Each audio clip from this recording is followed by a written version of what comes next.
Alrighty guys, this is it. Now, I have to preface this by saying that I did my best to cover as much of, the funny dialogue, and I'm going to try my best, because I think I do pretty well with the voices, to do the voices, but I guarantee you I'm not going to cover every single thing that people out there find funny in the film. So definitely in those comments, leave me your favorite lines, your favorite scenes, anything about Kung Pow, and let's have a real fun discussion about it. So here we go, guys. The film opens with a note. This motion picture contains some footage from Tiger and Crane Fists, a motion picture made in Hong Kong in 1976, but the voices and soundtrack were eliminated and new voices and soundtrack were inserted by the producers of this motion picture. Just to let you know. Instantly, we hear that same sound effect used in Ace 2 while we see the Chosen One as a baby. So this is something that Oedekerk carried over. I don't think it is in every single thing. It wasn't in, as far as I remember, Nothing to Lose. So it's not like a calling card, so to speak. So anyways, we hear that same sound effect that, or I obviously can't duplicate it, but yeah. So all of this is brand new footage and not taken from the original film. So all of this stuff is original. Steve Oedekerk had to figure out a way for his story. He incorporated, the Chosen One as a baby and Master Payne coming to kill him as a baby. So this is all brand new stuff that had to be filmed. The Chosen One's mother, quote unquote, because I say that because it's never explicitly said. It's one of the odd paradoxes of this, right? Everybody around him is of Asian descent, right? Asian, I think that's the appropriate term to use here. I think that's what they are, right? They're Asian. Correct me if I'm wrong down below. I mean no disrespect if I incorrectly stated that.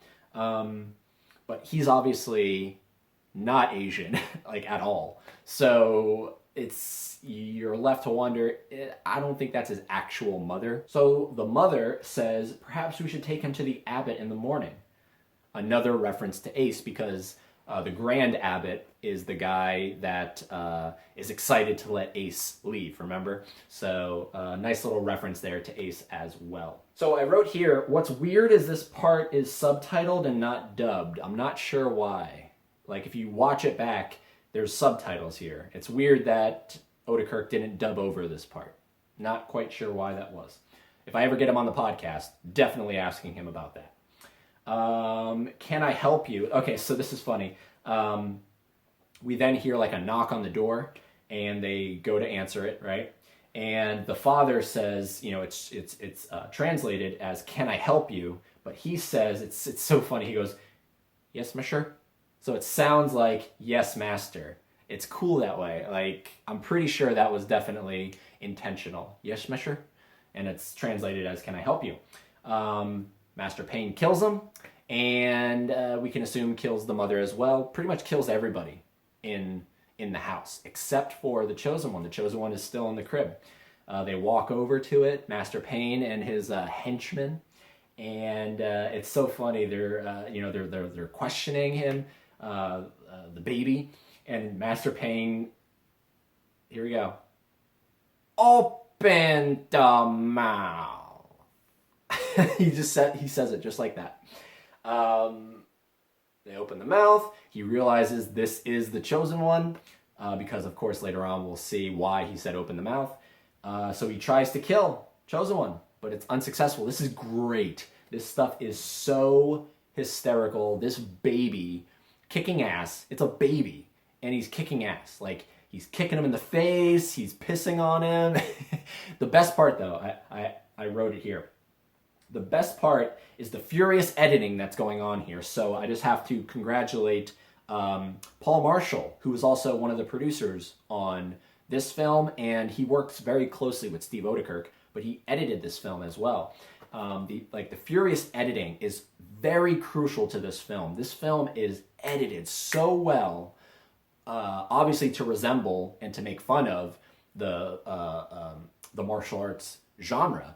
But it's so well done, the editing. But the best part is like the baby is rolling on the floor very quickly, like, and the editing, and then it like cuts to like the baby's head coming up, looking sideways, like looking both ways, and then it goes back down. It's so good. It's just a baby. It's just a little baby. And you can tell it's fake too, but it's just, nothing about, you cannot critique this film for being bad. It's all supposed to be a spoof. You know what I mean? So the fact, like, people would say, oh, the baby looked fake. It's supposed to look fake. It is supposed to look fake. That's what generates the laugh. So I think that's the funniest part. The chosen one rolling around and then popping his head up, looking sideways, both ways, and then rolling back down. So, and I also love the close-ups of the real baby's face that they got for the close-ups. Good expressions going on there that they captured. So it culminates in Payne locking the chosen one inside the house and setting it on fire. And it's funny, he's like lighting, he's like, lighter. I love Master Payne. I'm going to talk about this, but Master Payne and Tang, I don't know which one I like more. Now this is, okay, so he walks away thinking that he's killed the chosen one, right? He thinks it's done and over with. We get the shot of the baby literally ejecting itself out the window. So this is the stuff I love thinking about. It's like, what did that look like? How did it just like throw itself out the window? It's so fast and furious and just violent. It just chucks itself right out the window. It looks like it got thrown, but it's like, clearly there's no one in the house, so it did this all itself. Rolls on the ground, obviously starts crying, and then the best part is this fake-ass looking baby crawling, wrapped, like with the wrapping still around it, crawling to the edge of a cliff, and then just rolling down. And it's the funniest stuff. The way it's cut, the way they film it, the way it's a fake-ass looking baby, and it's the hits a rock. It's like, so funny, man. Oh, I'm telling you guys, I'm gonna say this a lot. This is one of the funniest films, if not the funniest film that I have ever watched in my life. I guarantee that. Again, it's all subjective. Some of you are like, yes, Eddie. Some of you are like, fuck off, Eddie. But yeah, and then of course it culminates, him rolling down. This lady comes across him and we're thinking, oh, wow, okay, good. He found a new home. She picks him up. So cute. Bye-bye. She just lets him go. The mark of a great comedy is how many times do you quote that film in your day-to-day life? And oh my gosh, this film is so quotable. So cute. Bye-bye. And then of course we get the title cards, right? It's great too because when Steve Oedekerk's name pops up, it's you hear this narrator, like this little whispering voice. So it's Steve Oedekerk. He's in the movie. Jennifer Tung. So is she. Leo Lee, he is too. And then it the film starts and then, oh, it's starting now. It's so good. Like, I don't know anything else to say other than it's so good. Like, this is the stuff. If I ever get a chance to talk to Oedekerk, I'm just going to ask him, man, like, how did you even conceive this? To me, this is a masterpiece. This is genius. Just everything about this. How much of this was improvised? How much of this was scripted? All that stuff I'm so curious to know. So anyways, now we get the introduction of Chosen One, Steve Oedekerk, as a man walking the countryside with his dog that between shots disappears. Obviously to parody, bad editing. So that like in one shot, the dog will be there. And then like the next shot, it's gone. And then in the next shot, it's there again. It's funny shit. And he's carrying his little booties. Like he still has his little booties right around his waist that he just carries with him, And we get that great close-up of him just in slow-mo with clearly a wig.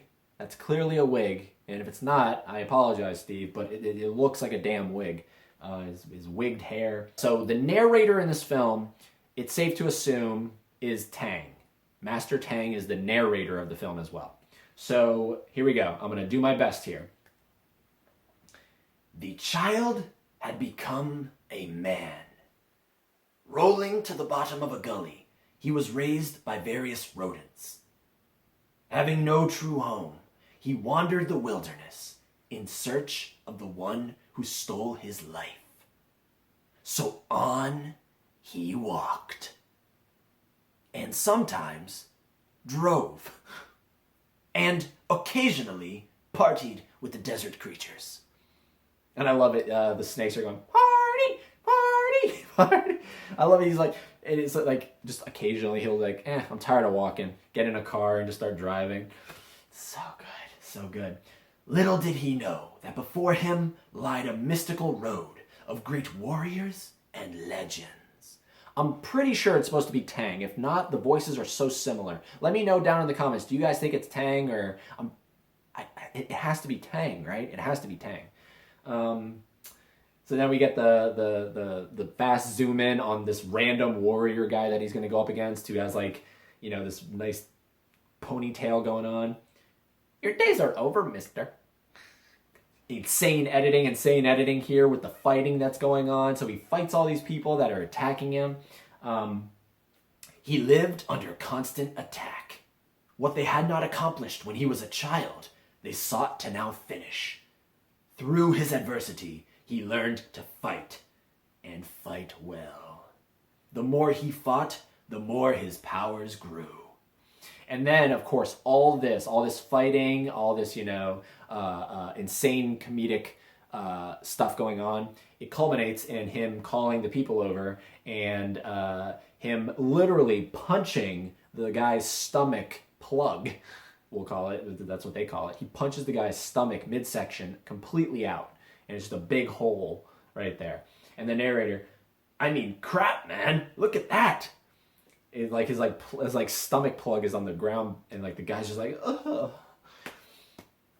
That's like his stomach plug on the ground back there. You don't see that every day. I mean, that doesn't really even seem possible if you think about it.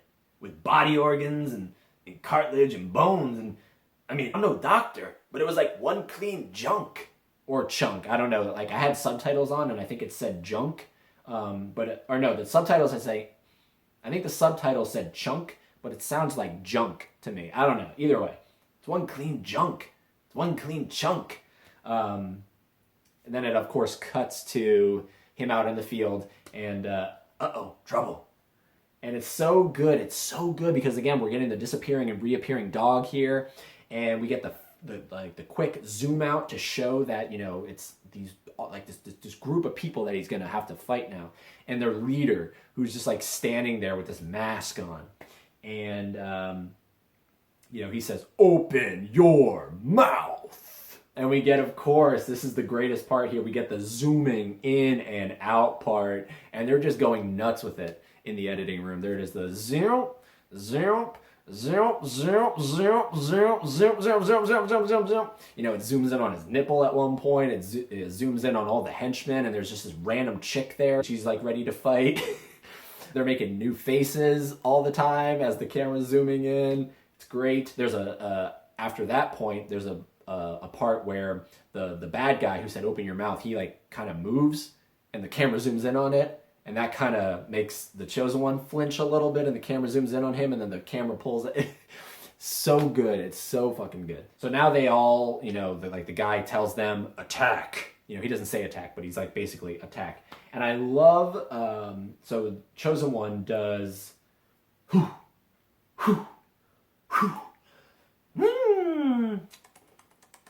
like a ferret or like a squirrel or something like that. That's like, this is the way he fights. They attack, he's fighting them as well. This is the part where the gopher chucks come into play, because, you know, his dog signals to him that there's this little hole over here, so he jumps over to it, and he reaches in there.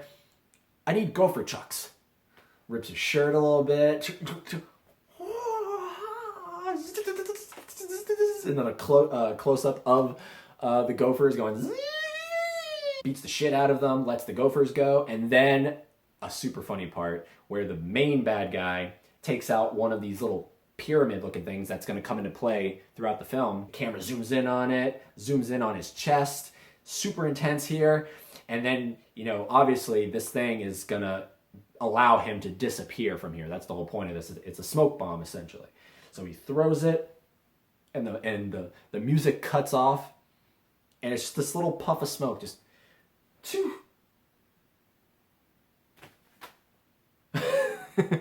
It's so good. I love it so much, and it culminates in the Chosen One literally poking everybody's eye out because they attack again, and he just. Something that I always noticed was he's poking their eye right this way. So, but then in the next shot, their eyes are facing like the pupil and everything is facing outward. So, if it was, obviously it doesn't matter, but if it was being real, we wouldn't see the pupil because he poked the pupil with his finger. You know what I mean? So, but that's just a funny little thing I've always noticed. And then it just culminates because he's going.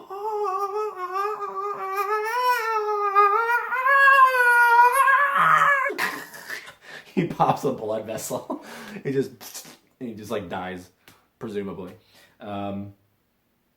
It's so good. It's so good. All right, so now after that incredible field scene, and I'm sure I've missed things right in there that you guys can talk about in the comment section, we get the first real look at the footage from the original film. So we get Crane School, this little title card that comes up, Crane School. And they're practicing, right? These guys are practicing, and they're saying, "Our sexual preferences are our own business." And then enter Wimpelo and Ling. Incredible characters. They come in, they're talking, they go over to the guys, alfalfa, alfalfa. They notice Chosen One standing over in the corner. He's just kind of standing there, looks over, does a little rock pose with his eye. It's great music score right there. Wimp asks Ling, has she ever seen him before? And she goes, well, twice. And Ling is one of these, like everybody in this film, they're all over the place when it comes to their answers. Like, they'll contradict themselves constantly. It's so funny. Then he walks over to another guy, and it's so funny because the guy is talking in the original film, right? But there is nothing dubbing wise going on. He's just talking. It's silent. And then a few seconds later, I don't know. And then it cuts to Chosen One talking to Master Tang. So I have it written here. And that day, I vowed to find the man who killed my family. Can you help me? And why have you come to me? You are Master Tang. Your skills are greatly known. I've traveled many years and miles to find you. How many miles? Would you say 10 million? No, I don't think 10 million. Look, I need your help. I live under constant attack. And this is my favorite part. Your story makes my heart heavy, and my prostate weak. My bladder is full to bursting. I feel for you and your grave loss. However, it will be impossible for us to help you. And I forget, I think it's, I feel for you and your grave loss. I think that's when he does because they're just reusing the same footage of him doing this. Master, I implore you to reconsider. Okay. And then the footage does this weird kind of cut. I think it's in the actual movie. It's just an off, I guess it's the print of the film. It just does a weird cut. So Tang is talking and this butterfly just is floating around and it goes in his mouth as he's talking. Not once, but twice does the butterflies just appear and he's choking on them. And what are the odds of that? So after this, after choking on the butterflies, because obviously the choking and the coughing, that's part of Tang's character. After this, he's basically saying that, if Chosen One's story is true and he is the Chosen One, he would bear the mark of the Chosen One, which is the tongue thing. Wimp gets up. He's like, Master! And his shoes always squeak. I love it. I love the decision to make Wimplo's shoes squeak. Master! Master, I was hoping one day I could be the Chosen One. Be quiet. Master, I don't like him very much. Let's kill him. Sit down. Yeah! He just sits down. And then Tang goes, I must apologize for Wimplo. He is an idiot. We have purposely trained him wrong, as a joke. And then Wimp goes, if you've got an ass, I'll kick it. Again, so quotable. This movie is insanely quotable. Okay, so my bad. This is where Tang mentions that if he is the real Chosen One, he will bear the mark of infinite wisdom. Chosen One sticks out his tongue to reveal tonguey. And this is, of course, obviously part of Steve Oedekerk's fascination because he has those thumb shorts with the thumbs that have the faces. So this is very similar, just applied to a tongue. Weird fascination. I would definitely want to ask him about that stuff as well. So yeah, he has this like face on his tongue. This little face on his tongue is the mark of infinite wisdom. And then he sticks it out and he goes, yay! And it like winks at him. And then Tang goes, what in God's name is that thing? And Chosen One tells him like, this is the reason that I'm being pursued. Tang goes, does it have a name? Tonguey. I should not have asked. Now we get the part where Tang is basically letting everyone know that there would be a Chosen One. And then it cuts back to, like, it does a flashback to Tang. It's funny because I think the only difference between Tang old and Tang young is that he doesn't have, like, any facial hair. But I think other than that, it's literally the same thing. But he remarkably does look a little younger. So I'll give them that. So he's like, He told me there would be a Chosen One. Cuts back to him with this guy that will come to find out is Ling's father. And then it's just so simple. There will be a Chosen One. And then it cuts back to Tang going, and he told me of its significance. Cuts back to the flashback. It will be significant. And then he killed the dog. And then it cuts back to the guy and he's just... There is definitely crude humor in here. Crude humor is a big part of Steve Oedekerk's thing, so you either like it or you don't. Chosen One goes, I now officially know too much. And why are you in bed? And so it cuts to like, this is part of Steve Oedekerk's thing where he just cuts random footage. So the next shot is Tang in bed. It makes no sense. Why is he in bed? But it's funny because the character acknowledges it. And why are you in bed? And then Tang goes, oh, you won't even believe what happened next. And then it starts to go into the flashback, and Chosen One's like, no, please. And then Tang's, very well, Chosen One. Basically, Tang invites him to train there. So that's really the whole point of this, is to kind of set up the characters. He can train there. We get the introduction of all these characters. Hysterical shit is combined throughout. So that's what's so good about it. Tang begins to cough, which he'll do quite a lot in this film.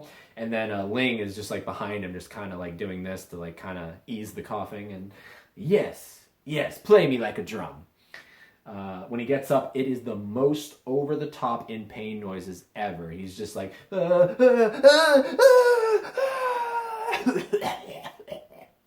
then it's followed by him clearing his throat violently, and Chosen One is just looking on in disgust. Tang introduces Ling to Chosen One. She's just kind of been lingering around, but now... Lingering. She's just been lingering around, but now we get the introduction to her. Tang goes... basically saying that her shyness will pass. She's very shy. She looks a little hesitant at first, and then she just kind of very quickly shows her boobs. And Chosen One is just like... And Tang goes, there you go. It's funny because Oedekerk will use footage that makes sense. Like, there you go. But I guarantee you in the film, it had nothing to do with why he was raising his hand. Like, he wasn't saying anything along the lines of, there you go. You know what I mean? I highly doubt it. But it works there, you know? There you go. Chosen One says, I will stay to train. Thank you, Master Tang. And now comes the great part where Tang is, you will now receive the Fist of Fury. Prepare the long rubber glove. So Wimp and this other guy are looking on in just disgust because they don't want to get the long rubber glove. Eeny, meeny, miny, mo. I wonder where my glove will go. It's crazy doing these voices, man. Fucks with your voice. Try doing it, man. Crazy. All right, now enter Master Payne. Master Payne enters here. He's just having his guys randomly beat up strangers on the street, asking them, open your mouth. It cuts to Wimp and Ling. Wimp is, my finger points. I use that line so much in my life. My finger points. Ling tells Wimp that he needs to calm down. His confidence is disproportional to his abilities. You think losing is winning? And then Ling reveals that she likes Chosen One quite a lot. And, listen, shh. I see the way you look at him. I'm a man too, I go pee-pee standing up. I will defeat him. Please, don't. I will defeat him! And he's running off and his shoes are squeaking. Now we get the nice training montage here. So the Chosen One is training there at the temple. I wrote here, fun fact, I always thought the I'll have some of whatever he's smoking was from the guy watching Chosen One train when he's doing the part where he's doing the push-ups and he's using like one arm and then like one finger and then he's just blowing. And he's doing push-ups just like blowing. The guy goes, I'll have some whatever he's smoking. I honestly thought that was the guy looking around. But I noticed on my most recent watch that his mouth doesn't move. Not to say that it couldn't be the guy, because we could interpret it as his internal thinking. But I think it's the narrator. I think it's Tang watching with us and commenting, I'll have some whatever he's smoking. I don't know. Some of the voices, for the most part, Oedekerk does a real good job of differentiating the voices and giving each character a distinct voice. But some of the voices for the minor characters kind of bleed together.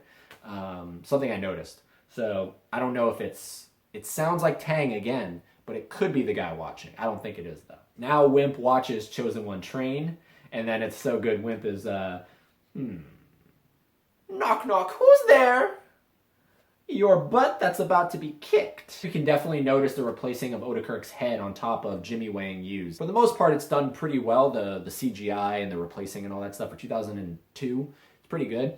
But this part definitely sticks out. You can definitely tell his head is disproportional to the body, but it works again for the cheese factor. Wimplo, take a close look, 'cause I rule, baby. And then Chosen One, and who do you rule? The large, dark nipple people? I rock and roll all day long, sweet Susie. I challenge you. I wish they would have done just footage of him in the recording studio, unedited, just let it go and let us watch Oedekerk record this shit. I hope it's out there somewhere. So now we cut to the temple and we see some bizarre looking creature. So the camera's like panning this way and we see some bizarre looking creature. This thing that looks like totally, it just should not be here. It has a long snout of a nose. It's just, it like looks at us. It makes a weird noise. I don't even know if it makes that noise. But it's just such a weird thing. It's just the camera's panning and he just inserted this odd looking creature. It's a bizarre choice. I can only imagine watching this movie stoned out of your mind. What it would do. Wimp tells Chosen One that if he's so great, leap over that wall, and Chosen One does very easily. Wimp tries and fails miserably. He's up and over, and he does a flip and he just hits the wall. So the next scene is the two of them fighting, culminates in Chosen One being told by Ling that Wimp sucks so bad a child could beat him. The Chosen One has him basically, Wimp is basically just like trying to fight his way out of Chosen One's grip, but he's just kind of holding him there. And he goes, I'm going to count to 3, and if I hear one more friggin' squeak, I'm going to take his shoes and shove him up his Chosen One. It just cuts to this guy running, Chosen One. I'm going to shove him up his Chosen One. Master Payne's in town. It's funny, too, that Oedekerk decided to use these odd accents for the characters, but it just adds to the comedy. Chosen One! So Wimp escapes the clutch of Chosen One. I'm bleeding, making me the victor. Random guy tells us that Payne is meeting with the mayor. Master Payne's meeting with the mayor. Oh, this is bad. Now it cuts to Payne demonstrating his skills out in public. And I love, just off off camera, you can see remnants of a Hooters sign. I think it says Ooters or something. It's just funny that they decided to slap that there. Like there's a Hooters just kind of here. So basically this part is Payne just getting beaten savagely. The guys beat him with sticks. There's a funny ass montage of this guy just ramming the stick into his crotch area. Just whoom, whoom, whoom, whoom, whoom, whoom. Nothing's happening. Chosen One is stunned. Even his dog is stunned. The dog's eyes widen. It's funny. The next scene is basically them just kind of sitting around a table. So after this is all done, and towel, they're all sitting around at a table, I guess having lunch or dinner or something. And Payne's assistant is mentioning how the Chosen One was spotted in town. Chosen One was spotted in town. No one's picking up on the one American guy.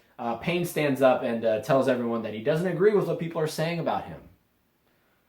I am nice man with happy feelings all of the time. First, a joke. What do you get when you cross an owl with a bungee cord?